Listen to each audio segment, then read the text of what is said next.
For this week's field test, we've come to a nature reserve in Montana, near the famous Yellowstone National Park, with the Nikon D500. We're going to be spending 2 days in the company of Ronan Donovan. We got some ravens here, there's 2 of them perched. They're onto us. A biologist and nature photographer, Ronan has worked in this park before, and we're hoping that he'll know where we can find the bird and animal species that make it such a rich photographic environment.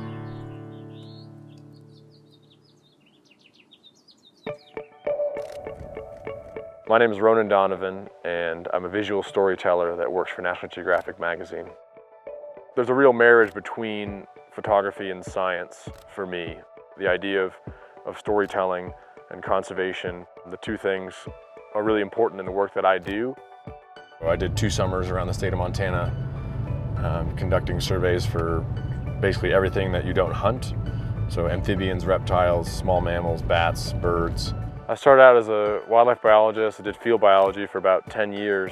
And when I wasn't conducting surveys for the state, I was out playing with my camera and practicing. You know, it's about knowing your subject. I think that the most successful wildlife photographers that I looked up to are some that also were wildlife biologists in the beginning, and then they transitioned into photography. I didn't know about making a career of this. I had no plans of that. And over the course of 10 years, it progressed into that for me. It's one of those lessons where you make your passion your work. I'm still just a crappy businessman. So this valley is unique in that it's kind of nestled in between these 2 mountain ranges, one to the north and one to the south. And they're big ranges that they hold wolves and elk and grizzlies and the big megafauna that we still have in North America. We're in a really unique area. We're within the Greater Yellowstone ecosystem at a wildlife refuge. It's a big grassland complex, sagebrush with some streams and creeks running through that are lined with willows, so it's a good place for moose that'll browse. And it's a photographer's paradise in many ways. Perfect area for nesting because everything can just tuck up into these little reed islands. This is an arid area. What I need in the camera for wildlife photography, it's got to have really fast autofocus. It's got to have durability in the body, weather sealing, and it's got to have a high frame rate. The 20 megapixel D500 is Nikon's most professionally oriented APS-C DSLR yet. Capable of shooting at up to 10 frames per second, the D500 is fast, tough, and highly advanced, making it a perfect companion for virtually any kind of photography. At the heart of the D500 is a 20 megapixel APS-C sensor, giving an effective focal length increase of 1.5 times. If the 1.5 times focal length increase doesn't get you quite close enough, 20 megapixels is easily enough resolution to allow for cropping. We're only using full-frame lenses on this shoot, because we'll need that extra reach to capture birds and other small animals from a distance. With a fast XQD card installed, at 10 frames per second, the D500's burst depth is incredible, even in RAW mode. I didn't bring the manual, did you? Oh, I thought you were the manual. Yesterday we were driving around, and the first bird we came upon was a kestrel. There's a kestrel right here on this fence. Yep. American kestrel, a male who's got something in his talons. And it looked like it had like a big cricket, big Mormon cricket, really fat-bodied. Was having trouble flying with it because it's a pretty good-sized animal.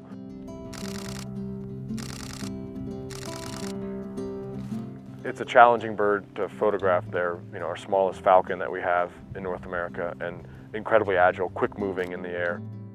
One of the most impressive technologies that the D500 brings to action and wildlife photography is its autofocus system. In 3D AF tracking mode, all 153 of the D500's autofocus points work with the camera's 180,000 pixel metering sensor to identify and track a subject as it moves around the frame. Another bird we saw was Swainson's hawk, and the Swainsons ended up taking off and doing a really nice arc, flying right overhead. Got some really nice, frame-filling shots of the Swainsons. Capturing a sharp photo of a bird flying against a blue sky is easy for most DSLR AF systems, but a low-level flyby against a cluttered, similarly coloured background is a different matter altogether. One of the main things that impressed me about it was the giant swath of autofocus points. Essentially, your whole viewfinder is an autofocus point that's picking up where this bird is. The array of autofocus points covers virtually the full imaging area of the D500 sensor, which is very handy when trying to keep a fast-moving subject framed correctly. The D500's autofocus response can be customized according to how erratically the subject is moving and how likely it is for other objects to get between it and the camera. At the equivalent of 750mm, even at a relatively small aperture, depth of field is tiny. These hawks can dive at close to 100 miles per hour, but the majority of shots in this sequence are in focus. This touchscreen's cool. It's great, isn't it? Yeah. The D500 features a tilting, touch-sensitive rear screen. The touchscreen is perhaps most useful when it comes to quickly flipping through and zooming into images in review mode.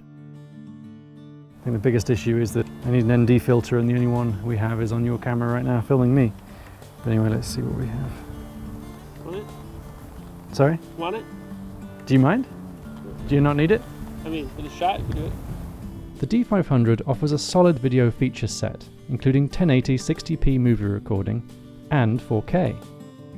4K footage can be captured at up to 30p, but in this mode the field of view is cropped by a further 1.5 times, which adds up to a total crop factor of 2.25 times. I'm enjoying here the grass, which is, just getting blown by the wind a lot, so going down to a really slow shutter speed, a 20th of a second, and trying to get a little bit of motion here. We had a really nice situation yesterday evening. Sun had already set, we're heading back, and we came upon this lake that had 2 trumpeter swans on it. 100 years ago, they were thought to have been extinct. They were, a big bird for market hunters, and they were hunted out, and there was only a couple places left in the United States where these birds were found. So it's really low light this time. We're shooting at, 3200 ISO. My shutter speed was 1/8 of a second, so I'm shooting basically panned action, waiting for some movement. And they were kind of going through these pair bonding rituals where they, come up to each other, bob their heads up and down, and then they did a couple successive flights.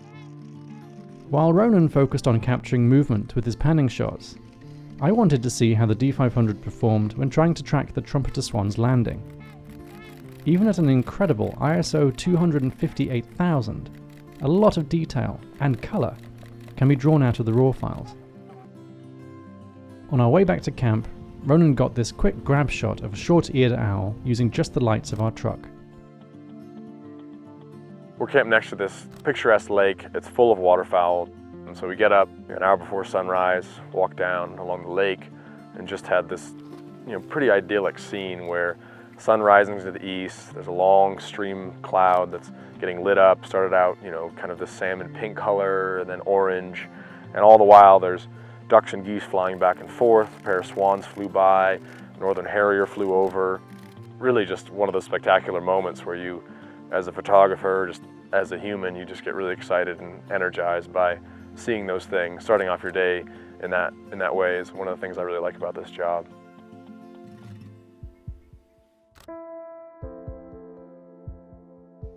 My goal with the photography and the stories that I produce is to get invested in it, not just take what is given to you, it's to ask questions.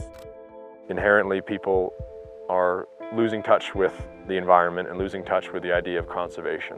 And I think that the ability to see those places is, the first step of getting people invested in them. Public land to me is a really important aspect of North America, and we're incredibly lucky in having the amount of public land that we do. Half the United States is public land, and that's a big deal. The more people experience public lands and wild places, then they're going to be connected to it, and they're going to want to have a voice in how it's used in the future. When photography is done right, that is the goal. Shooting wildlife is full of challenges, from the erratic movement of a hawk in flight to capturing an owl way after dark. Fortunately, Ronan knows this area and its fauna so well that we were able to plan our shooting locations and take full advantage of the D500's 1.5 times crop to get in close without disturbing the animals that we found. But even when we weren't shooting bursts of frames at long focal lengths, the D500 proved an ideal companion for this trip, and both Ronan and I came away with some great shots. For DPReview, I'm Barney Britton. Thanks for watching.